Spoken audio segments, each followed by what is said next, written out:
ناظرین، پروگرام روپیہ پیسہ میں آپ کو خوش آمدید کہتے ہیں۔ آپ کا بھائی تو کافی عرصے سے آپ لوگوں کو سمجھا رہا تھا کہ انڈیویجول انکم ٹیکس پہ بالکل فوکس مت کرو، یہ آپ ہی کو لے ڈوبے گا نظام۔ لیکن لوگ اس چیز سے واقف نہیں، خاص طور پہ ہمارے جو سیلریڈ کلاس کے لوگ ہیں یہ زیادہ پڑھ گئے ہیں، تو زیادہ پڑھنے کی وجہ سے زیادہ ذمہ دار شہری بننے کے چکر میں ٹیکس کا شور بہت مچاتے ہیں اور خود جا کے اس معاملے میں پھنس جاتے ہیں۔ اب انڈیویجول انکم ٹیکس کی contribution over all budget out لے میں بہت کم ہے، لیکن اپنے اوپر بوجھ ڈلوانے کا بہت شوق ہے، تو ہر وقت نعرہ لگانا ہے ڈائریکٹ ٹیکس، انکم ٹیکس۔ اس پورے ماجرے معاملے کے اندر سیلریڈ کلاس پھنس گئی ہے۔ اب سیلریڈ کلاس جو خود کو بڑا ذمہ دار اور محب وطن ثابت کرنا چاہتی ہے، بھائی جان آپ اب اس ملک کے ٹھیلے والے، پتھارے والے، دکانوں والے ہیں اور جو ہے شاپنگ سینٹروں میں جتنی شاپس کھلی ہوئی ہیں ان سے زیادہ ٹیکس بھر رہے ہو آپ۔ اب خوش ہو جاؤ، ریٹیلروں سے زیادہ ٹیکس بھر رہے ہو آپ یا ان کے برابر ٹیکس بھر رہے ہو گئے خوش؟ اب دل اطمینان مل گیا؟ دیکھو سر، آپ لوگ یہ دیکھو، یہ سارا ٹریپ سیٹ کیا ہے اس ملک کے سرمایہ کارانہ طبقے نے، اور آپ چونکہ دیکھ کر آ گئے امریکہ، آپ دیکھ کر آ گئے برطانیہ، آپ گھوم کے آ گئے فرانس، تو آپ کو لگتا ہے کہ آپ کے دیے ہوئے انکم ٹیکس سے ملک چل جائے گا۔ بھائی جان آپ کی انکم ٹیکس کنٹریبیوشن اس وقت ملک کے ریٹیل سیکٹر سے زیادہ ہو گئی۔ یہ لوگ بول رہے ہیں، بھائی میں نہیں بول رہا ہے نا، وہ جو ہے نا کیا نام ان کا یار، وہ جو بڑے عجب کہانی کی، غضب کہانی کرپشن کی عجب کی، کیا نام ان کا یار، آج کل وہ نکتے بناتے رہتے ہیں سوشل میڈیا پر، کیا نام کیا ان کا، میرے ذہن سے نکل گیا، رات میں آیا کرتے تھے، تو وہ آج کل جناب ویڈیوز بنا کے اس چیز کی نشاندہی کر رہے ہیں، جس کی نشاندہی میں پچھلے 18 سال سے میڈیا پہ کر رہا ہوں۔ سوری غلط ہو گیا، اصل میں سال کم بولتا ہوں، میری عمر کم ظاہر ہو، نہیں مجھے شوق ہے تھوڑا نوجوان رہنے کا، اینکروں کو شوق ہوتا ہے تھوڑا بھڈا بننے کا، میں تو اپنے سفید بال تک رنگ لیتا ہوں۔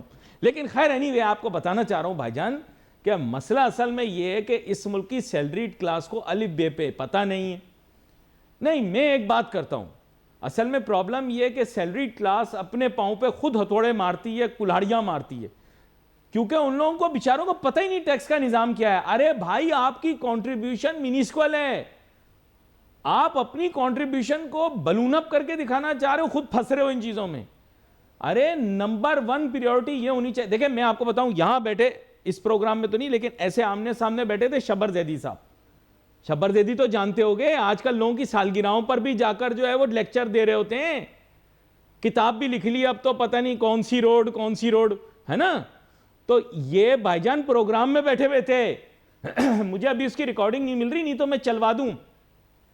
انکم ٹیکس اکٹھا کرنے کے لیے آپ کو اتنا خرچہ کرنا پڑتا ہے، یہ ہم لوگوں سے انکم ٹیکس لینے کے لیے، یہ فالتو کا کام ہے یار، تم لوگوں کو پتہ کچھ ہے نہیں۔ میں تو کہتا ہوں پاکستان کے اندر personal income tax salaried class کے لیے، بزنس کلاس نہیں، سیلریڈ کلاس کے لیے 0% ہونا چاہیے یار۔ ہم لوگ تو اس ملک کو چلا رہے ہیں۔ میں آج ٹی وی کے اوپر بیٹھ کر آپ کو یہ بات بول رہا ہوں کہ it is not feasible in our country to have personal income tax for salaried class۔ یہ ایک انٹلیکچوئل پڑھا لکھا یونیورسٹیوں میں پڑھانے والا آدمی آپ کو بتا رہا ہے۔ یار آپ کو کیا سمجھ میں آئے گی؟ سارا وقت تو آپ لوگوں کا کالجوں یونیورسٹیوں میں بچوں کے فون نمبر مانگنے میں نکل گیا۔ یہ تو میرے جیسے بیوقوف لوگ تھے جو کتابیں پڑھتے رہے، اور ایک دن ہم لوگ اس ملک سے چلے جائیں گے کسی اور یونیورسٹی میں پڑھانے کے لیے، ہمارا کچھ نہیں جانے والا۔ ہاں ہم لبرل لوگ ہیں، ہماری بچی گوری بھی لے آئے، میں بتا دوں ہمیں کوئی ٹینشن نہیں، ہم لبرل لوگ ہیں، ہم ملک چھوڑ کے چلے جائیں گے دوسرے ملک کے اندر، ہمیں ہاتھوں ہاتھ لیں گے، ڈبل تنخواہ پہ نوکری پہ لوگ رکھیں گے۔ آپ لوگ خوار ہوگے کیونکہ آپ لوگوں کے یہاں ہے دماغ خالی، پڑا بڑا آپ لوگوں نے ہے نہیں، یونیورسٹیوں کالجوں کے اندر پورا وقت بابا جی کی بوٹی اور لڑکیوں کے پیچھے ٹائم ضائع کیا آپ لوگوں نے۔ نہیں میں بول دیتا ہوں یار، آج موقع ملا ہے، چھوڑوں گا تھوڑی آپ لوگوں کو، خوب رگڑائی کروں گا آپ لوگوں کی۔ اور بھائی آپ کا انکم ٹیکس اس ملک کو نہیں چلا سکتا، خود کو پھنسنے والی بات ہے۔ وہ ایک بچہ ہوتا ہے نا، جب بھی ٹیچر رولر نکالتا ہے وہ اپنا ہاتھ آگے کر لیتا ہے، کیوں وہ وسیم بھائی آپ وہی بچے تھے نا کلاس میں جب ٹیچر نکالتا تھا لوہے کا اسکیل آپ ہاتھ آگے کر دیتے تھے, قصور ہووے نہ ہووے وہ ایک ہاتھ آپ کو لگا دیتا تھا. برا نہ ماننا یار, یہ میں بات بتا رہا ہوں, شریف لوگوں کی عادت ہوتی ہے بیچاروں کی, دوسروں کی غلطیوں کی سزائیں بھی جو ہے نا بھگت رہے ہوتے ہیں. یہ ملک ہے جہاں پہ ایک سویپر جو ہے وہ انکم ٹیکس دے رہا ہے, ہاں, اور جاگیردار نہیں دے رہا, وڈیرا نہیں دے رہا. کیوں؟ کیونکہ آپ لوگوں اسٹوپڈ لوگ, آپ لوگوں کو پتا تھا ہے نہیں, پڑھائی آپ لوگوں نے کی کوئی نہیں, نالائکی میں وقت گزار دیا. یونیورسٹیوں کالجوں کے اندر کیونکہ پریویلیج کلاس سے تعلق رکھتے تھے, پڑھ لیا لکھ لیا, باہر کے ملکوں میں بھی پڑھ کے آ گئے. ابے بھائی ان کا نظام نہیں اپناؤ, وہ تو اپنے نظام سے تنگ ہے. باہر کے لوگ اپنے نظام سے اگر تنگ نہ ہوتے تو ہر 4-5 سال بعد اپنا وزیر اعظم صدر نہ بدل لیتے. امریکہ والے اپنے پچھلے نظام سے غیر مطمئن تھے, اسی لیے ڈونلڈ ٹرمپ کو انہوں نے صدر بنایا. نہیں سمجھ میں آئی بیٹا, آپ لوگوں کے سمجھ نہیں آئے گی. آپ لوگ, میں لطیفہ سناتا ہوں 3 دن بعد ہنستے ہو. آپ لوگوں کا دماغ بہت سلو ہے, آپ کے صابن کی طرح, برا نہ ماننا. آپ لوگوں کا دماغ کام وام کوئی نہیں کرتا. وہ شخص جو خود کو ہوشیار سمجھ لے, جو کہے مجھے سب کچھ, آپ کسی پاکستانی کو کوئی چیز بتائیں وہ آپ کو آگے سے کہے گا یار ہم نے گندم کھائی ہوئی ہے, ہم نے جوں کھائی ہوئی ہے, ہم نے بھی کنک کھائی ہوئی ہے. بیٹا تم لوگوں سے زیادہ بڑا کوئی ہے نہیں دنیا میں. فیملی شو ہے, ورنہ میں بول دیتا کہ آپ لوگ کیا ہو. صحیح ہے نا؟ نہیں, میں کھچائی کروں گا آج آپ لوگوں کی. پتا تھا آپ لوگوں کو کچھ بھی نہیں ہے, بس ایسے ہی منہ سے مارتے رہتے ہیں ہم بڑے عقل مند ہیں, ہم بڑے ذہین ہیں. بڑھیا آپ نے عقل مندی کر لی, اپنے آپ کو انکم ٹیکس میں پھنسا لیا. پراپرٹی لینے کے لیے جاؤ اس پہ ٹیکس, اچھا ہم ٹیکس چور ہیں. ایک اور مغالطہ, ہم ٹیکس چور, ہم ایک ٹیکس چور قوم ہیں. یار وہ امیتابھ کا وہ ڈائلوگ یاد ہے کہ میرے ہاتھ پہ لکھ دیا میرا باپ چور ہے. تم لوگ یار ساری دنیا میں جا کر تماشا کر رہا ہوں, ہم چور ہیں یار. کیوں چور ہو آپ یار؟ کیا مل رہا ہے آپ کو جو آپ ٹیکس دے رہے ہو, اور دے بھی رہے ہو اور پھر اس کے بعد بول رہے ہو ہم چور ہیں. برا نہ ماننا, آپ لوگوں کے ساتھ بہت بڑی پرابلم ہے. آپ ٹیکس دے رہے ہو, دے کے بول رہے ہو ہم چور ہو. یہ جو پوری رات انکل آپ جو واٹس ایپ کے اوپر میسج کرتے ہو نا, یہ ٹیکس فری نہیں ہے, اس کے پیسے دیتے ہو آپ. ہاں نادیش بھائی, یہ جو آپ ابھی میسیجنگ کر رہے ہیں نا, یہ سب اس پہ ٹیکس کٹ رہے ہیں. جی ہاں بیٹا, یہ جتنا تم موبائل میں ڈالتے ہو نا اس پہ وہ میسج کرتے ہیں, ہاں یہ پیسے لے لیتے ہیں تم سے, ٹیکس میں نکل جاتا ہے. ٹیکس چور ہیں, ہم ٹیکس چور ہیں. کس چیز کا ٹیکس چور ہو؟ بچے کے دودھ تک پہ تو ٹیکس دیتے ہو تم اور بولتے ہم ٹیکس چور ہیں. یار ایسا آدمی میں نے دنیا میں کہیں نہیں دیکھا جو خود کو چور چور کہتا پھرے. یار اتنا نادان تو مجنوں بھی نہیں تھا لیلا کے پیچھے. آپ کیسے لوگ ہو یار؟ یہ لوگ لوٹ رہے ہیں یار, اس ملک کو لوٹ رہے ہیں, اور آپ کو بول رہے ہیں آپ ٹیکس چور ہو. یار what are you talking about? آپ ان کی گاڑیاں, ان کا لائف سٹائل دیکھو, اور یہ آپ کو بول رہے ہیں کہ آپ چور ہو, اور آپ بول رہے ہیں ہاں ہم ٹیکس چور ہیں. ہر شہری کو اپنا ٹیکس دینا چاہیے تاکہ وڈیرا اور زیادہ بڑی گاڑی خرید لے. یار آپ کن لوگوں سے, آپ کتنے بڑے ہو یار, کتنے بڑے ماموں ہو آپ؟ مطلب فیملی شو ہے, میں کہہ نہیں پا رہا آپ لوگوں کو کہ آپ لوگ کیا ہو, کتنے بڑے ہو آپ لوگ. بھائی جان مان گئے آپ کو, صاحب علی ناصر کو کیا آتا ہے؟ میں تو ریوڑیاں بیچوں اس ملک کے اندر, مجھے کیا آتا ہے؟ آپ لوگ ہوشیار ہو. ڈاکٹر شاہد حسن صدیقی صاحب میرے ساتھ موجود ہیں. آج بڑی جذباتی گفتگو کروں گا ان کے ساتھ, میں بڑا کھل کے بات کروں گا. میں مانتا ہوں کہ یہ ملک کے بڑے مشہور معیشت دان ہیں, لیکن آج تھوڑا ہمارے معاشرے کے متعلق بھی بات کر لیں. ویلکم کرتا ہوں ڈاکٹر شاہد حسن صدیقی صاحب آپ کو. ڈاکٹر شاہد حسن صدیقی صاحب, آپ نہ صرف کہ ایک بین الاقوامی سطح کے معیشت دان ہیں, بلکہ ایک بین الاقوامی سطح کے بہت لیڈنگ بینکر بھی رہے ہیں. میں آپ سے ایک سوال پوچھنا چاہتا ہوں کہ ہمارے ملک کے لوگ ایک دوسرے کو ترغیب کرتے رہتے ہیں کہ صاحب ہم ٹیکس دیں تو بڑا اچھا ہوگا, ہمارے ٹیکس سے ملک چلے گا. اور اب تو ان کو مبارک ہو, ملک کی سیلریڈ کلاس کو, ان خاکرو کو. معذرت, اب آپ کو میری آواز آ رہی ہے ڈاکٹر شاہد حسن صدیقی صاحب؟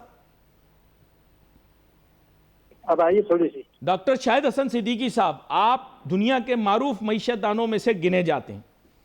میں آپ کی بات کو بہت وزن دیتا ہوں. میں آپ سے یہ بات پوچھنا چاہتا ہوں کہ ہمارے ملک کا طاقتور طبقہ ٹیکس نہیں دیتا, اور ہمارے ملک کا خاکروب, ہمارے ملک کا سیپر, ہمارے ملک کا چوکیدار, ہمارے ملک کا سیلریڈ کلاس کا شخص جو ہے وہ ٹیکس دے کر دکانوں والوں, پتھارے والوں اور ریٹیل والوں سے زیادہ ٹیکس دے کے بہت خوش ہے، ڈسکو ڈانس کر رہا ہے، مبارکیں لوٹ رہا ہے. آپ مجھے بتائیں کہ طاقتور طبقات سے تو ٹیکس لیا نہیں، سیلریڈ کلاس نے اپنے پاؤں پہ کلاڑا مار لیا. اس بارے میں کچھ تبصرہ دیں.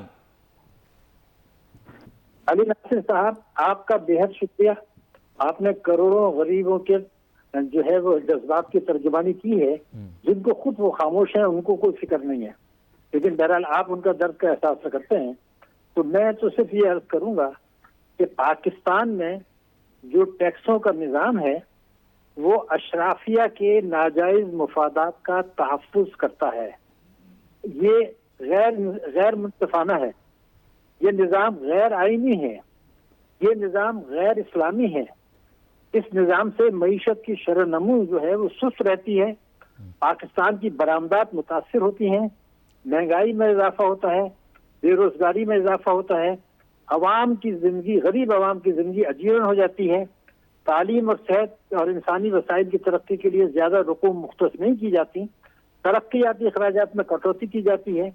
اور اس کی وجہ سے میں یہ عرض کر رہا تھا کہ ٹیکسوں کا جو نظام ہے اس میں عوام پر جی ایس ٹی اونچی شرح سے لگایا جاتا ہے، ان لوگوں سے ٹیکس لیا جاتا ہے جو قانون کے تحت جن سے لے ہی نہیں سکتے، اور جی ایس ٹی اونچی شرح سے لگایا جاتا ہے. اس کی وجہ سے ٹیکس کے نظام سے عوام کا اعتماد اٹھ چکا ہے اور ملک میں ٹیکس چوری کا رجحان بڑھ رہا ہے. اور جو ایف بی آر ہے اتنا کرپٹ ادارہ ہے، اب انہوں نے یہ کیا ہے کہ جی کہتے ہیں جی ہمارا ٹیکس دہنگان جو فائل کر رہے ہیں ان کی تعداد بڑھ گئی، مگر میری اطلاع یہ ہے کہ 40% ریٹرن جو ہیں وہ یا تو نل دکھا دیتے ہیں یا 100 روپے دکھا دیتے ہیں انکم، تاکہ وہ جو ان کے اوپر ایکسٹرا ٹیکس لگایا گیا ہے جرمانہ کا وہ نہ دینا پڑے. یہ تو ایک بنیادی چیز ہے. اب آپ نے تنخواہ طبقوں کی بات کی، میں آپ کو 2 فگر دینا چاہتا ہوں. اور وہ عوام تنخواہ طبقے اور پینشنر اور عوام بھی سنیں اس کو، اس لیے کہ ان کی بھی کوئی ذمہ داری ہے. تنخواہ طبقوں سے پچھلے سال جو ٹیکس وصول کیا گیا وہ تھا 545 ارب روپیہ، 550 آپ سمجھ لیجیے انکم ٹیکس. اس کے مقابلے میں زرعی شعبہ جس کا کہ معیشت میں اس کا 24% ہے، کیا ہمیں پتہ ہے کہ انہوں نے کتنا ٹیکس دیا؟ 2.5 ارب روپیہ. 2.5 ارب روپے وہ ٹیکس دے رہے ہیں وڈیرے اور دوسرے لوگ، اور یہ 545 دے رہے ہیں. پاکستان کے برآمد کنندگان جو ٹیکس دے رہے ہیں اس سے 5 گنا زیادہ یہ دے رہے ہیں تنخواہ دار. مگر یہ صرف ایک تصویر کا ایک رخ ہے. اس 545 ارب کے انکم ٹیکس کے علاوہ یہ لوگ جی ایس ٹی بھی اونچی شرح سے دے رہے ہیں، کیونکہ جو چیزیں خریدتے ہیں یہ اور جو پیٹرولیم لیزنگ پر لگا دیا گیا ہے، بھتہ لگا دیا گیا ہے، بجلی گیس اور پیٹرول کے نرخ بڑھتے ہیں، وہ بھی ان کی جیبوں پر زیادہ پڑتا ہے. مگر ایک اور بھی چیز ہے، اگر ایک تنخواہ دار آدمی نے کچھ بچا لیا، اپنی بیوی کو 20-25 لاکھ روپے مثال کے طور پر دے دیا، تو 25 لاکھ روپے اس خاتون نے یا اس کے والد نے اپنے اکاؤنٹ میں جمع کر دیا. اس کو ایک سال میں جو ٹوٹل آمدنی ہوئی وہ 2.5 لاکھ روپے ہوگی. میری اصلاح کیجئے گا، آپ نے جو بات ابھی پاکستان کے قانون کے تحت 6 لاکھ روپے سے کم پر ریٹرن فائل نہیں کرنی، مگر ہم نے یہ کر دیا کہ ان کے اوپر دگنی شرح سے ٹیکس لگا دیا کہ یہ آپ ٹیکس فائلر نہیں ہے. خدا کے غضب سے ڈرو، 6 لاکھ سے نیچے سالانہ آمدنی سے کم پر ٹیکس نہیں ہے. تو یہ لاکھوں خواتین ہیں، لاکھوں ایسے لوگ ہیں جن کی آمدنی بہت کم ہے، 6 لاکھ سے کم ہے، ان کو ریٹرن فائل نہیں کرنی چاہیے اور ان کے اوپر جرمانہ کر کے ٹیکس لے لیا جاتا ہے. وہ دے رہے ہیں. ڈاکٹر شاہد حسن صدیقی صاحب، ایک سوال کا جواب مجھے آپ سے چاہیے. کیا ایک اسلامی ریاست، کیا ایک فلاحی ریاست کے اندر ایک بیوہ انکم ٹیکس دے گی؟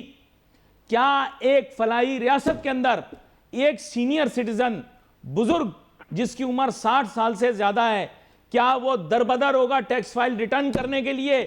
میرا آپ سے سوال ہے، میرے سوال کا مجھ کو جواب چاہیے. علی ناصر صاحب، جواب ضرور دوں گا، مگر آپ کچھ مفروضے پر چل رہے ہیں. آپ کا ایک مفروضہ یہ ہے کہ یہ اسلامی مملکت ہے، آپ کا ایک مفروضہ یہ ہے کہ یہ فلاحی مملکت ہے. میں تو یہ جانتا ہوں کہ اگر یہ اسلامی مملکت ہے تو اس میں ہمارا جو آئین ہے 227، میں نے آپ کو بتا رہا ہوں 227 اس کی شق ہے، اس میں یہ لکھا ہے کہ کوئی قانون قرآن اور سنت کے خلاف نہیں بنایا جائے گا، اور جو بن چکے ہیں ان کو اسلام کے مطابق لایا جائے گا. میں کہتا ہوں کئی سو قوانین، تو میں آپ کو بتا دوں، حکومت کو بھی پتا ہے، سپریم کورٹ کو بھی پتا ہے، علماء کو بھی پتا ہے کہ اور وکلا کو بھی پتا ہے، دانشوروں کو بھی پتا ہے، میڈیا کو بھی پتا ہے کئی سو قوانین قرآن اور سنت کے خلاف ہیں، تو اس کی طرف تو کوئی توجہ نہیں ہے۔ نئے قانون بدستور بنائے جا رہے ہیں جو قرآن کے خلاف ہیں، سنت کے خلاف ہیں، تو کون سی فلاحی مملکت، کون سی اسلامی مملکت؟ میں پوچھنا چاہتا ہوں، ہمارا جو کرمنل پروسیجر کوڈ ہے، کیا وہ اسلام کے مطابق سزائیں دی جا رہی ہیں؟ کیا دوسرے وہ قانون عدالتیں قانون کے مطابق فیصلہ کریں گے تو اسلام میں کے خلاف؟ نہیں، آپ کے توسط سے میں کاؤنسل آف اسلامک آئیڈیالوجی سے درخواست کرنا چاہوں گا، جو اس ملک کی ایک سپرا باڈی ہے، میں کاؤنسل آف اسلامک آئیڈیالوجی سے یہ ایڈریس کرنا چاہوں گا کہ کیا اسلامی فلاحی ریاست میں سینئر سٹیزن بزرگ سے انکم ٹیکس لیا جا سکتا ہے؟ کیا ایک اسلامی فلاحی ریاست کے اندر ایک بیوہ سے انکم ٹیکس لیا جا سکتا ہے؟ یہ میرا سوال ہے کاؤنسل آف اسلامک آئیڈیالوجی سے، جو کہ ہمارے ملک کی ایک سپرا باڈی ہے۔ میں نے آپ کے توسط سے سوال کر دیا، مجھے پتہ ہے آپ وہاں پر بھی جا کر جیرا کرتے ہیں، کیونکہ آپ نے شریعت کوڈ کے اندر بھی بہت ساری چیزیں رکھی ہوئی ہیں، لیکن معاملات یہی ہیں کہ جو بات آپ نے کی اسی پس منظر میں ایک اور چیز آپ سے پوچھتا ہوں۔ آپ نے اپنی گفتگو میں کہا کہ یہ انکم ٹیکس جو کہ تنخواہ دار طبقہ دیتا ہے، یہ ایکسپورٹرز کی کنٹریبیوشن سے بھی زیادہ ہے، اور یہ جو ہے دوسری طرف ہمیں بتایا جا رہا ہے کہ پورے ملک سے جو بقیہ انکم ٹیکس اکٹھا کیا گیا اس سے بھی زیادہ ہے۔ کیا یہ دونوں چیزیں درست ہیں یا غلط ہیں؟ یہ بات آپ کی صحیح ہے، لیکن کیا ہمیں یہ پتہ نہیں ہے کہ اسلامی نظریاتی کونسل جو ہے وہ باتیں کرتی ہے جو حکومت چاہتی ہے؟ میں آپ کو مثالیں دے سکتا ہوں کہ میں تو جملے استعمال کر رہا ہوں، اس کی کریکٹنس کی ذمہ داری میری ہے۔ اسلامی نظریاتی کونسل کے جو ممبران ہیں، کئی مثالیں موجود ہیں کہ ان میں سے ہر ایک کو پتا تھا کہ یہ غیر اسلامی کام ہے، حکومت وقت نے ان کو حکم دیا اور انہوں نے اس کو قرآن اور سنت کے مطابق قرار دے دیا، حالانکہ ان کو پتا ہے کہ یہ غیر اسلامی ہے۔ اس کی کئی مثالیں ہیں، تو یہ بات تو ہو گئی ختم اب نا، اس لیے کہ یہ بھی اسٹیک ہولڈرز بن گئے ہیں، اور اسٹیک ہولڈرز کا مطلب یہی ہوتا ہے کہ ہر آدمی حکومت کی طرف دیکھتا ہے کہ مجھے ان سے کیا فائدہ ہوگا، مجھے کیا دوسری پوسٹنگ مل جائے گی، مجھے کوئی اور مفاد مل جائے گا۔ تو جب یہ صورتحال پیدا ہو جائے، مگر اگر آپ نے چونکہ اسلامی نظریاتی کونسل کی بات کی ہے تو میں ایک اور بات بھی آپ سے کر لوں، اور وہ یہ ہے کہ پاکستان میں یہ ایک آئین ہے 38F، جس میں یہ کہا گیا کہ جتنی جلدی ہو جائے ربا کا خاتمہ کر دیا جائے۔ یہ پہلے تھا۔ اب سوال یہ ہے کہ 1991 سے آج تک ہماری سپریم کورٹ تو یہ حتمی فیصلہ دے نہیں سکی کہ ربا ہوتا کیا ہے، وہ یہ بھی نہیں فیصلہ دے سکی کہ سود حرام ہے کہ نہیں ہے۔ جنہوں نے آئین بنایا تھا انہوں نے چابک دستی سے یہ لکھ دیا کہ جی ربا حرام ہے، ربا حرام ہے۔ ارے خدا کے بندے، میں بار بار کہہ رہا ہوں کہ یہ مت لکھو، یہ لکھو ربا ودن بریکٹ سود حرام ہے، وہ لکھنے کے لیے تیار نہیں ہے، اس لیے کہ یہ جھگڑا پڑا ہوا ہے۔ اگر میں یہ آپ سے بتا رہا ہوں کہ 1992 سے اب تک سپریم کورٹ آف پاکستان نے، شرعی عدالتوں نے یہ حتمی فیصلہ نہیں دیا کہ بینک کا جو سود ہے یا دوسرے سود ہیں وہ بھی ربا کے زمرے میں آتے ہیں، حالانکہ دنیا بھر میں تقریباً اتفاق رائے ہے کہ سود ہر شکل میں ربا کے زمرے میں آتا ہے، سب کہتے ہیں، لیکن اس پر قانون سازی نہیں کرتے، اس لیے کہ اسلامی نظام میں جو بڑا مسئلہ ہے وہ یہ کہ جب اسلامی نظام آئے گا طاقتور طبقوں کے مفادات پر ضرب پڑے گی، کوئی علماء ہو، مفتیان کرام ہو، میڈیا ہو، اسلامی نظریاتی کونسل ہو، عدلیہ ہو، اور بزنس کمیونٹی ہو، طاقتور طبقے ہوں، وہ سب اس بات کو نہیں چاہتے ہیں کہ پاکستان میں اسلامی نظام آئے، کیونکہ جو بھی آپ نے مثالیں دے دی تنخواہ دار طبقے دوسرے، پاکستان اسلام تو عدل پر ہے۔ جو ری اسٹرکچرنگ کافی عرصے سے ہو نہیں پا رہی تھی، IMF والوں نے کروا دی ہے، یہ میں بتا دوں، اور پرسوں وہ ری اسٹرکچرنگ ہو بھی گئی، ملک کو پتہ بھی نہیں لگا۔ اب دیکھیں اصل میں بات یہ ہے کہ جب آپ بات کرتے ہیں ٹیکس لینے کی اور اس کے لیے ایک مخصوص ادارہ قائم کر دیتے ہیں تو پھر یہ 2 وے اسٹریٹ ہوتی ہے۔ ٹیکس کیوں لیا جا رہا ہے، اس کے پیچھے منطق کیا ہے، ایتھوس کیا ہے، اس کے بارے میں کوئی ڈسکشن نہیں، تو آپ ایک اعلی کار نہیں بن سکتے۔ whenever you are at a responsible position you are to be held responsible from all directions۔ یہاں پر میرے ساتھ ڈاکٹر شاہد حسن صدیقی صاحب موجود ہیں۔ ڈاکٹر شاہد حسن صدیقی صاحب، بریک پہ جانے سے پہلے آپ نے مفصل بات کی ایک موضوع پر، جس کے اوپر میں اور آپ کئی پروگرام کر چکے، لیکن میں چاہوں گا کسی دن موقع ملا تو یہ شریعہ کمپلائنٹ بینکنگ اور بینکاری کے اوپر آپ کا کسی سے مناظرہ بھی کرواؤں گا. لیکن مسئلہ ایک بہت بڑا آ جاتا ہے کہ لوگ آپ سے مناظرہ کرنے میں بہت گھبراتے ہیں، کیونکہ آپ منطق کی بنیاد پر گفتگو کرتے ہیں اور لوگ جذبات کی بنیاد پر، اور آپ لوگوں کو پھنسا دیتے ہیں کیونکہ منطق جو ہے وہ جذبات پہ حاوی ہو جاتا ہے. خیر یہ کسی اور دن کریں گے. بہت سارے معاملات ہوئے، آپ کو یاد ہوگا ایک دفعہ ایک علمی بحث ہوئی تھی، اس میں آپ بھی مہمان تھے، اور تب کے اسٹیٹ بینک کے جو شریعہ بینکنگ کے معاملات دیکھا کرتے تھے وہ بھی تھے، اور کیسے وہ بھپھر گئے تھے. خیر ان کو تو پھر اس کے بعد پتہ نہیں کیا ریٹائر ہو گئے ہوں گے. اللہ تعالیٰ کا نظام ایسا ہے، میں نے دیکھے ہیں کتنے ہی سکندر خالی ہاتھ جاتے ہوئے، اور بہت سارے سرکاری افسران کو میں نے دیکھا ہے کہ ریٹائر ہونے کے بعد سپر مارکیٹ میں ٹرالی بھی اپنی خود ہی چلا رہے ہوتے ہیں. تو خیر اینی یہ تو اب سب گئی باتیں ماضی میں. ڈاکٹر شاہد حسن صدیقی صاحب، آپ ایک علمی شخصیت ہیں، آپ سے ایک بات پوچھنا چاہوں گا، یہ ہم کبھی ایتھوس آف ٹیکسیشن کے بارے میں کیوں بات نہیں کرتے؟ This is not a one way street, this is a two way street. Internationally tax payers demand کرتے ہیں کہ ہمیں کیا مل رہا ہے، ہمیں کیا حاصل ہو رہا ہے، ہمیں کیا مل رہا ہے، اس کی بنیاد کے اوپر ہم ٹیکس دیں گے. اور ان کی ریاست بھی یہی کہتی ہے کہ بھائی ہمارے ملک کے ٹیکس پیئر آپ کی چیز کے پیسے کیوں دیں. ہمارے ملک کے اندر ٹیکس پیئر کوئی سوال نہیں کرتا. اس پر ایک سوالیہ نشان اٹھتا ہے، ذرا بتائیے گا.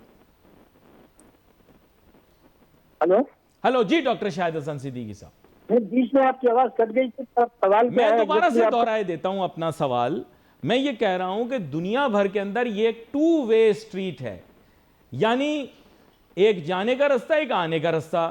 تو جو ملک کے ٹیکس پیئر ہوتے ہیں وہ اپنے ملک کی انتظامیہ اور حکومت سے پوچھتے ہیں کہ یہ ہم نے ٹیکس دیا، اس کا آپ نے کیا کیا. اور دنیا بھر کے اندر جو حکومتیں بھی ہوتی ہیں وہ کسی کو پیسے دیتی ہیں تو کہتی ہیں کہ بھائی یہ تو ٹیکس پیئر کا پیسہ ہے، ہمیں بڑی ذمہ داری سے خرچ کرنا ہے. ہمارے ملک میں کیوں نہیں پوچھا جاتا کہ ٹیکس پیئر کیا ٹیکس دے رہا ہے، یا ٹیکس پیئر جو ہے اس نے ٹیکس دیا اس کی بتاؤ، تفصیل بتاؤ. ایسا ہمارے ملک میں کیوں نہیں ہوتا؟ علی ناصر صاحب، آپ نے پھر ایک انتہائی عام نقطہ اٹھا دیا ہے. بنیادی بات یہ ہے کہ میں اب سمجھتا یہ ہوں کہ وہ عوام جو پڑھے لکھے ہیں، چیزوں کو سمجھتے ہیں، وہ پچھلے کئی دہائیوں سے چیزوں کو دیکھ رہے ہیں. وہ اس نتیجے پر پہنچ رہے ہیں کہ ایک پارٹی کی حکومت آئے، دوسری پارٹی کی آئے، تیسری کی آئے، فوجی حکومت آئے، سب جو ہیں وہ ان کو اشرافیہ کے مفادات عزیز ہیں اور عوام کا رونے والا کوئی نہیں ہے. تو وہ اس نتیجے پہ پہنچے ہیں کہ کچھ کرنے کا فائدہ نہیں ہے. بہتر یہ ہے کہ مایوس ہو کے بیٹھ جائیں اور سیاسی معاملات میں مداخلت کر کے جو ہے وہ اپنا جو ہے وہ اپنے آپ کو تسلی دیں کہ ریلیکسیشن کریں. تو مایوسی کی یہ وہ انتہا ہے جو کسی وقت بھی پھٹ سکتی ہے، اور جس وقت خدا نخواستہ یہ پھٹے گی، اس لیے کہ ظلم استحصال کی ایک لمٹ ہوتی ہے. قدرت کا بھی ایک قانون ہے، قدرت بھی ڈھیل دے رہی ہے، عوام بھی مایوس ہیں. مایوسی بدلی جب اس حد تک بڑھ جائے کہ خودکشیاں کرنے لگیں، بچوں کو قتل کرنے لگیں، ان کا علاج معالجہ نہ کرا سکیں. نہیں، یہاں پر میرا آپ کا زاویہ فرق ہے چیزیں دیکھنے کا. میرے خیال سے اس قوم میں کوئی اہلیت نہیں ہے، نہ سوال پوچھنے کی، نہ مواخذہ کرنے کی، نہ وہ کیا کہتے ہیں احتساب کرنے کی. برا نہ مانیے گا، میری ججمنٹ ہے، ہو سکتا ہے غلط ہو. ہماری قوم میں اہلیت نہیں ہے اتنی. دیکھیے یہ بات بھی آپ کی بالکل درست ہے، لیکن میں یہ سمجھتا ہوں کہ اگر 15% لوگ ایسے ہیں پڑھے لکھے، گورنمنٹ سروینٹ، دوسرے لوگ اور وکلا، جو چیزوں کو ماہرین اکنامکس کے طالب علم جو ان چیزوں کو سمجھتے ہیں، میں ان کی طرف اشارہ کر رہا تھا کہ وہ مایوس ہو چکے ہیں. ان کو پتا ہے کہ ایف بی آر بھی ملا ہوا ہے، عدالتیں بھی انٹرفیئر نہیں کر رہی، علماء بھی ٹھپا لگا دیتے ہیں، اور دانشور طبقے یہ سمجھتے ہیں کہ طاقتور طبقے فائدہ اٹھا رہے ہیں. تو ان کو کہتے ہیں رونے کا کوئی فائدہ نہیں ہے. یہ اچھا مٹھی بھر لوگ ہیں، ان کو یہ پتا ہے. دیکھیں مٹھی بھر لوگ ہیں جو اس نظام کو، ذمہ داری سے بات کر رہا ہوں، میرا لوگوں سے ڈسکشن ہوتا ہے، یونیورسٹیز میں جاتا ہوں، وہاں بات ہوتی ہے. وہ کہتے ہیں جی ہمیں پتا ہے کہ ہماری ٹیکسوں کی رقم کا غلط استعمال ہوتا ہے، مگر کوئی یہ حکومت نہیں کر رہی. تو ہماری بات کا رونے والا، اگر ہم روتے ہیں فرق کیا پڑے گا؟ اس لیے کہ میڈیا بھی، آپ بھی برا نہ مانیں، میڈیا میں جو رات کو 8 بجے کے بعد جو پروگرام ہوتے ہیں اس میں سیاسی باتیں ہوتی ہیں، سیاسی جھگڑے ہوتی ہیں. ان پہ ڈسکشن ہوتا ہے. غربت, بے روزگاری, مہنگائی, عوام کی تکالیف, ترقیاتی اخراج میں کٹوتی, یہ کہاں ہوتی ہے؟ اس کی ایک واضح مثال آپ کو دے دوں, بہت واضح مثال, چاہے کسی کو برا لگے یا بھلا لگے. 26ویں ترمیم پر لائیو دکھایا جا رہا ہے کہ جو discussion supreme court of Pakistan میں ہوا ہے, سب کو پتہ ہے, دکھایا جا رہا ہے. میں ایک سوال پوچھنا چاہتا ہوں اور میں ذمہ داری سے کہتا ہوں, اسی 26ویں ترمیم میں ایک ترمیم وہ شامل ہے کہ جی جو سود ہے, ربا ہے, اس 2027 تک کی مہلت دی گئی ہے ختم کرنے کی. اب میں ایک جملہ استعمال کرنا چاہتا ہوں, آپ اجازت دے دیں. میں جس پارلیمنٹ نے یہ منظور کیا ہے, سپریم کورٹ, دوسرے ادارے, علماء سب یہ سمجھتے ہیں کہ دنیا کے تمام مفتی علماء جمع ہو جائیں تب بھی وہ نظریے ضرورت کے تحت قرآنی احکامات کے خلاف فیصلہ نہیں دے سکتے. اب میری بات پہ آپ غور کر لیجیے, یہ آپ کے سوال ہی کا جواب ہے.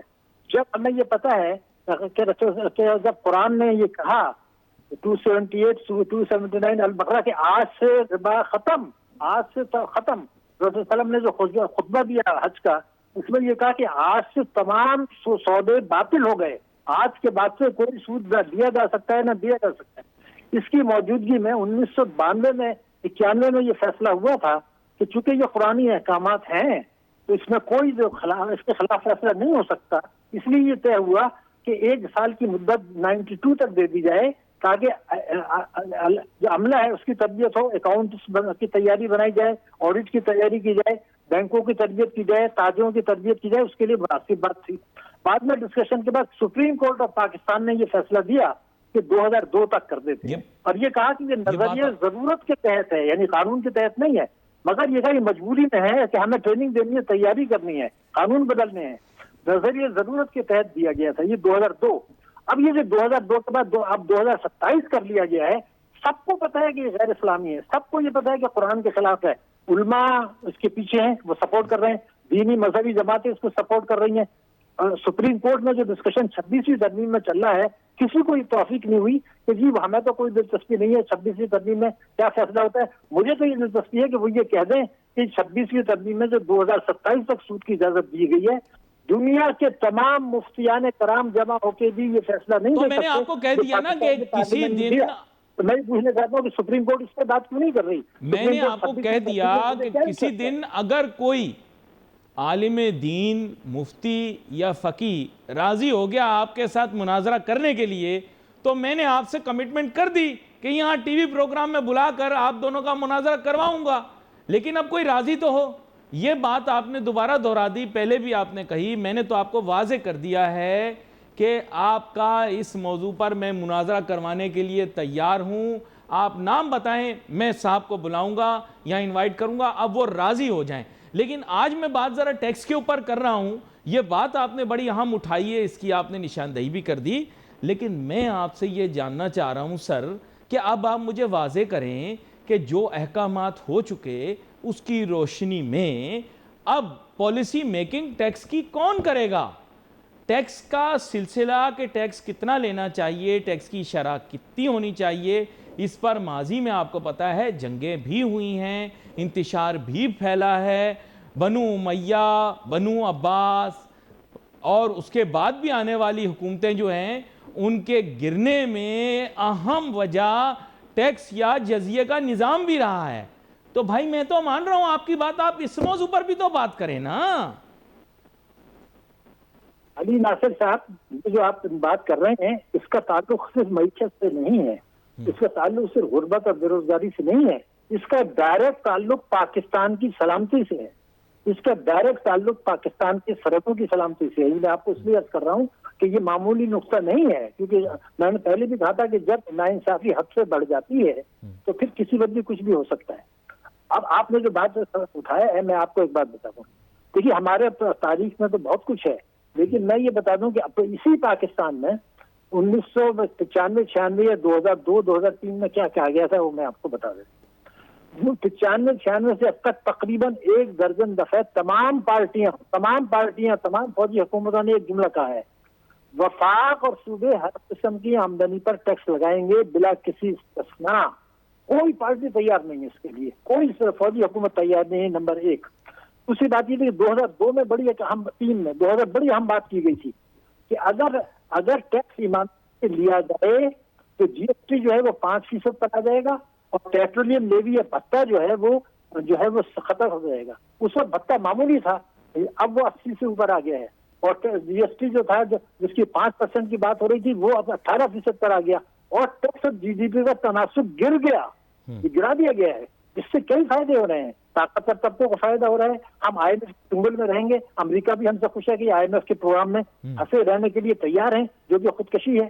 تو یہ کھیل چل رہا ہے, سب کو پتا ہے, سب کو پتا ہے کہ 25 کروڑ کی پراپرٹی 10 کروڑ میں رجسٹر ہو رہی ہے. سپریم کورٹ کو بھی پتا ہے, ہر ایف بی آر کو بھی پتا ہے. میں نے ایک سوال اٹھایا تھا, میں آپ کے پروگرام میں دوبارہ اٹھا دیتا ہوں. ایک آدمی 25 کروڑ کی پراپرٹی بیچتا ہے وہ اپنی جائز آمدنی سے, لیکن ایف بی آر یہ کہتا ہے کہ جی اس کی ایف بی آر ویلیو جو ہے 10 کروڑ ہے, تو وہ 10 کروڑ کی رجسٹریشن ہوگی. اس 15 کروڑ روپے کو گدا گاڑی میں رکھ کے وہ کیا کرے گا؟ تو اس کو کہے گا یار اس کو باہر بھیج دو. آپ یہی چاہتے ہیں کہ سرمایہ باہر چلا جائے؟ آپ کو نہیں کہہ دیتے ایک کالم بنا دیں اس کے اندر کہ بھائی آپ وہ مارکیٹ ویلیو بھی دکھا دیں اس کی, اور یہ کہیں کہ آپ مارکیٹ ویلیو پہ بیچیں, بات ختم ہو گئی.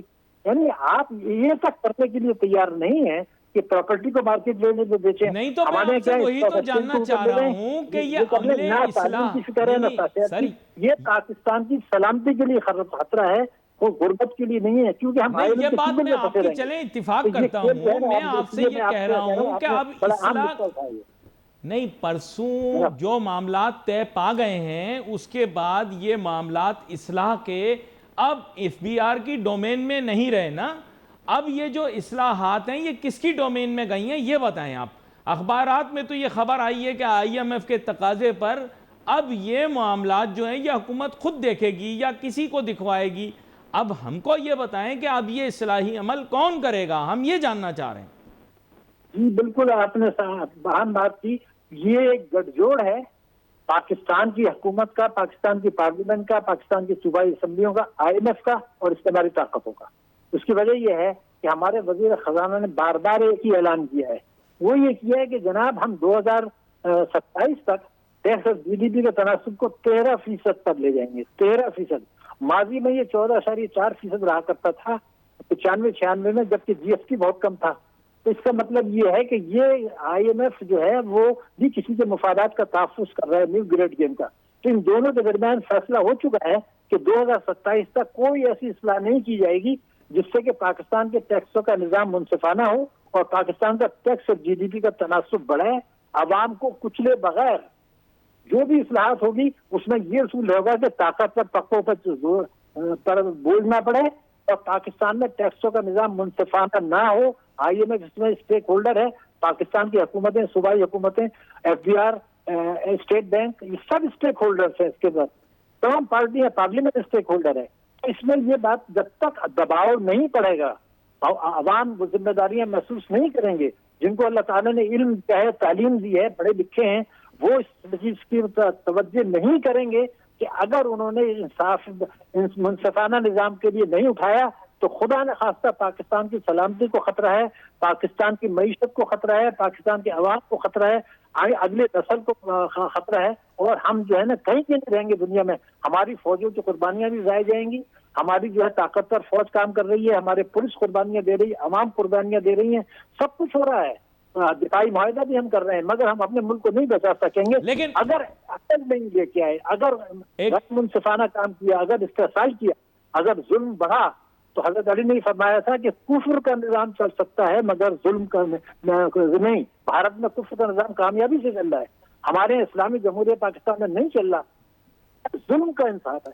اچھا, یہاں پر مجھ سے پوچھا جا رہا ہے, مجھے کہا جا رہا ہے شعبہ تحقیق پاکستان کے لیے. میں یہ چاہتا ہوں کہ جن لوگوں نے دولت اکٹھی کر لی, اللہ کا شکر کریں, وضو کریں, اور کم از کم آئندہ کے لیے یہ عہد کر لیں کہ ملک کے مفاد کے لیے اور اپنے مفاد کے لیے جو ہے وہ اپنا کردار ادا کریں گے. بہت ہو گیا, اب جو ہے اصلاحات صحیح معنوں میں کریں. اسلام کا وہ صرف اپنے مفاد میں کام کریں گے. سر, آپ بھی جانتے ہیں اور میں بھی جانتا ہوں کہ پاکستان کے لوگ اپنے مفاد کے آگے کچھ نہیں دیکھتے, اپنے گھر کی صفائی کر کے کوڑا گھر کے باہر پھینکتے ہیں. ان کا کوئی اجتماعی زندگی, قومی ذمہ داری سے کوئی تعلق نہیں ہے. پاکستانی صرف اور صرف اپنا ذاتی مفاد دیکھتا ہے, اس کے علاوہ کچھ نہیں دیکھتا. جب اس کا بس چلتا ہے ذاتی مفاد کو قومی مفاد کہتا ہے. یہ پورا پاکستان اب جانتا ہے, ساری دنیا جانتی ہے کہ پاکستان کے لوگ، پاکستان کے شہری اپنے مفاد کے آگے کچھ نہیں دیکھتے۔ اچھا، اس کے آگے چلتے ہوئے میں آپ کو ایک اور لقمہ دیتا چلوں۔ میں آپ سے یہ وضاحت چاہ رہا تھا، ویسے تو یہ سوال آپ سے اتنا زیادہ پرٹیننٹ نہیں ہے، لیکن پیشکار کی بھی اور ہمارے ہاں جو ریسرچ کے ڈپارٹمنٹ ہے ان کا بھی بڑی خواہش ہے کہ ڈیٹا سیکیورٹی کا بہت بڑا مسئلہ بن گیا ہے، اور ڈیٹا سیکیورٹی جو ہے وہ ایف بی آر کے پاس لوگوں کا کہنا یہ کہ سیکور نہیں ہے۔ تو اس کے اوپر بھی اپنی رائے دیں کہ ہمارا جو تمام ڈیٹا ہے اس کے بہتری کے لیے، اس کو بچانے کے لیے کیا اقدامات لیے جا سکتے ہیں، اگر آپ کی نظر سے یہ خبر گزری ہو تو۔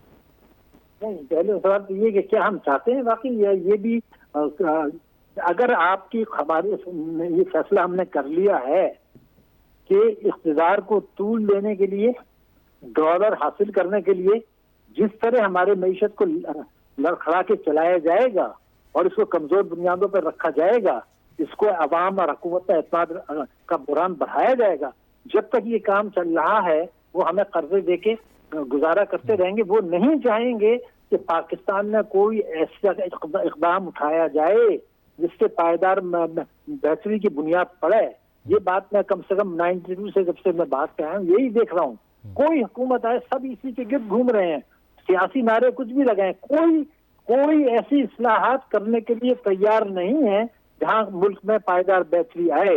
تو جو آئیڈیاز بہت اچھے آتے ہیں، آپ بھی دیتے ہیں، دوسرے لوگ بھی دیتے ہیں، مگر کیا ہم مخلص ہیں اس پر، یا یہ چاہتے ہیں کہ ڈالر ملتے رہیں اور ہمیں اقتدار کے لیے آشیرواد ملتی رہے، باقی سب یہ ثانوی چیزیں ہیں۔ بڑا اہم نقطہ آپ کی طرف سے آ گیا، آپ کا شکریہ ادا کروں گا، آپ شو میں ہمارے ساتھ شامل ہوئے۔ کوشش کرتا ہوں ساری دعائیں مانگ لوں اپنی بچت کے لیے، 4 کل بھی پڑھ لوں۔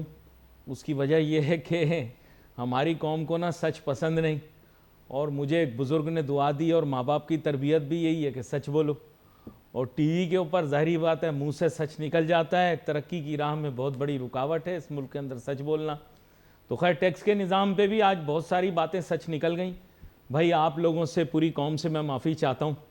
میں کوشش تو یہ کرتا ہوں کہ منہ سے سچ نہ نکلے، لیکن کیا کروں، اگر منہ سے بھی نہ نکلے سچ تو اشاروں سے ہو جاتا ہے۔ بات یہ کہ آپ لوگوں کو سچ پسند نہیں، آپ لوگ من حیثل قوم سچ سے نفرت کرتے ہیں۔ نعوذ باللہ، سچ کو عربی میں کیا کہتے ہیں میں کہنا نہیں چاہ رہا، لیکن اگر میں کہوں گا تو پھر آپ لوگوں کو بہت برا لگے گا۔ آپ سچ سے نفرت کرنے والی قوم ہیں، آپ کے سامنے سچ بولنا اچھی بات نہیں۔ کیونکہ انسان دیوار پر اپنا سر مارے تو اپنا ہی سر پھٹتا ہے۔ فائدہ کیا ہوا جب ایک شخص سچ سننا ہی نہ چاہ رہا ہو، اس کے سامنے لاکھ سچ بول لیں، کوئی فائدہ نہیں۔ جب وہ جھوٹ کے اوپر ایک طرح سے قائم ہو چکا ہو تو پھر اس سے سچ کی بات کرنا صحیح نہیں۔ لیکن پھر بھی چلو میں نے کر دیا، اصلاح کا مجھے شوق نہیں۔ ٹیکس کا نظام ہو یا ملک کا ویسے استحصالی نظام ہو، اس میں آپ کو سچ بتا رہا ہوں کہ اس قوم کو سچ قبول نہیں ہے، ہضم ہی نہیں ہوتا بالکل۔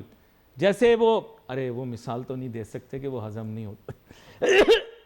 غلط باتیں دیکھو زبان سے نکل جاتی ہیں اور یہ روکتے بھی نہیں ہیں۔ بھائی روک دیا کرو یار، جب بھی میں سچ بول رہا ہوں چیخ چیخ کے کہا کرو سچ مت بولو، کیونکہ ٹیکس کے موضوع کے اوپر بھائی میں نے سچ بولنا شروع کیا تو ایک طوفان مچ جائے گا۔ اگر میں ٹیکس کے نظام کے بارے میں سچائی بیان کرنا شروع کر دی، اگر میں نے اس ملک کے معاشی نظام کے متعلق سچ بولنا شروع کر دیا تو ایک مسئلہ بن جائے گا۔ اور ویسے بھی سیاست کا تو میرا موضوع ہی نہیں، مجھے بات کرنے کا موقع بھی نہیں ملتا، نہ میں بات کرنا پسند کرتا ہوں، کیونکہ سیاستدان تو آپ کو پتہ ہے ہمارے ملک میں سچ ہی بولتے ہیں۔ اب مجھے ہضم نہیں ہو رہا۔ خیر anyway wait for your messages on Facebook. Ali Nasir ہماری ٹیم کو اجازت دیجیے، اللہ حافظ۔